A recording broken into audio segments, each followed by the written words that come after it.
श्रीशैले दयापात्रं दीपत्यादिगुणार्णवं यतीन्द्रप्रवणं वन्दे रम्यजामाधरं मुनिं लक्ष्मीनाथसमारम्भां नादयामुणमद्भयाम् अस्मदाचार्यपर्यन्तां वन्दे गुरुपरम्पराम् भक्तामृतं विश्वजानूनमोदनं सर्वार्थं श्रीषडगोपवाग्भयं सहस्रसागोपनिषत्समागमं நமாம்யகம் திராவிட வேதசாகரம்.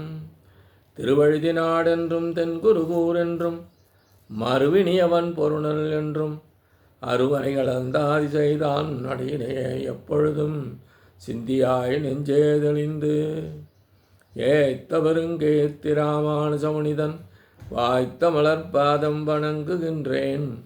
ஆய்த்த பெரும் சீரார் சடகோபன் செந்தமிழ் வேதம் தரிக்கும் பேராத உள்ளம் பெற. எம்பெருமான் திருவருளாலே ஆச்சாரியன் அனுக்கிரகத்தாலே கடந்த பல தினங்களாக நம்மாழ்வார் அருளிச் செய்த திருவாய்மொழியை நாம் அனுபவித்து வருகிறோம். இன்றைய தினம் நாம் காண இருப்பது 2ஆம் பத்து 6ஆம் பதிகம் 3ஆம் பாசுரம். தாமரை கண்ணனை விண்ணோர் பரவும் தலைமகனை துழாய்விரை பூமருவு கண்ணியம்பிரானை பொன்மலையை நாமருவி நன்கேத்தி உள்ளி வணங்கும் நாமகிழ்ந்தாட நாவலர் பாமருவி நிற்கத் தகுந்த வன்மையே வல்லலே. தாமரை கண்ணனை விண்ணோர் பரவும் தலைமகனை துழாய்விரை பூமருவு கண்ணி எம்பிரானை பொன்மலையை நாம் மருவி நன்கு ஏத்தி உள்ளி வணங்கி நாம் மகிழ்ந்து ஆட நாவு அலர் பா மருவி நிற்கத் தந்த பான்மையே வள்ளலே என்கின்றார். தாமரை போன்ற திருக்கண்கள் உடையவனாயிற்றே எம்பெருமான். நித்திசூரிகள் எப்பொழுதும் புகழ்ந்தபடி உள்ள சுவாமியாயிற்றே.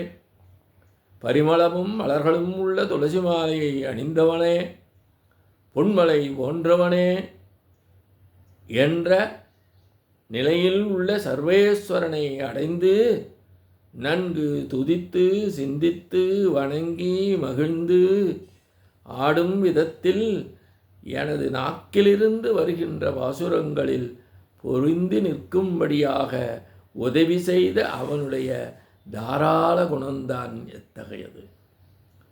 எம்பெருமான் குறித்து ஆழ்வார் பாசுரங்கள் இயற்றுவதற்கு உதவி செய்தவன் அன்று அவனுடைய தாராள குணத்தை இங்கே ஆழ்வார் நமக்கு எடுத்து உரைக்கின்றார்.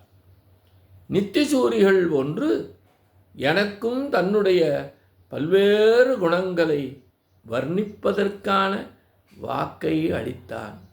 நித்திசூரிகள் பரமபதத்தில் எப்பொழுதும் எம்பெருமானை புகழ்ந்தபடியே இருப்பார்கள்.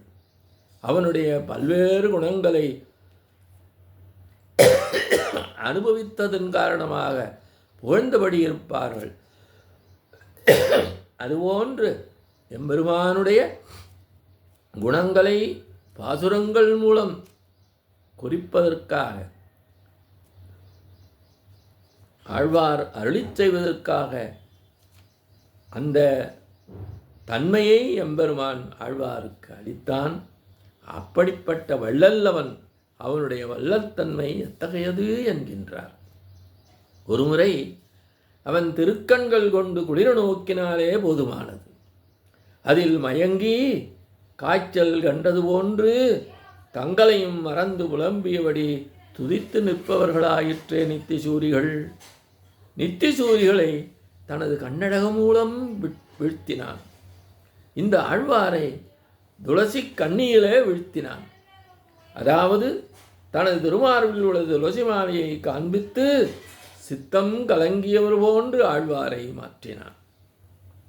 பொன்மலையை என்னுடைய சேர்க்கை காரணமாக எல்லையற்ற அழகுள்ளவனை, என்னை விட்டு அகன்று செல்லாமல் உள்ளவனை நாம் அருவி அருவினையேன் என்று கூறுவதற்கேற்ப நம்முடைய தாழ்வை காண்பித்து விலக வேண்டிய நாம் அண்டி நின்று தொழுகிறோம். அதாவது தனது யோக்கியதை இல்லாத தன்மை குறித்து எண்ணி அகல நினைப்பவர் அவ்வாறு செல்லாமல் நின்று தொழுகிறார். சௌசீல்யம் போன்ற அவனுடைய திருக்கல்யாண குணங்களுடைய பலாத்காரத்தினாலே வெகுவாக ஈர்க்கப்பட்டு கர்ப்பம் இன்றி வணங்கி நிற்கிறார் ஆழ்வார். தாழ்ந்த நாம் அவனை வணங்கி பகவத் அனுபவம் காரணமாக ஆடி சத்தியோகத்தால் மலரும் மலர் போன்று நாக்கின் நுனியிலே மலர்கின்ற பாசுரமானது எனது அருகில் எப்பொழுதும் நிற்கும்படியாகச் செய்து தனது மனதின் துணையும் அவசியம் இல்லாதபடி உள்ளான் என்கின்றார். மனம், மொழி, மெய் என்று முக்கரணங்களாலும் எம்பெருமானை வழிபடுவது பற்றி பேசுகிறார் ஆழ்வார்.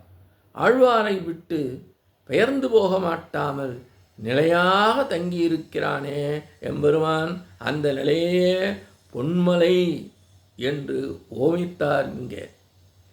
இங்கே நாம் என்ற சொல் இருமுறை பயன்படுத்துவதை நாம் காணலாம்.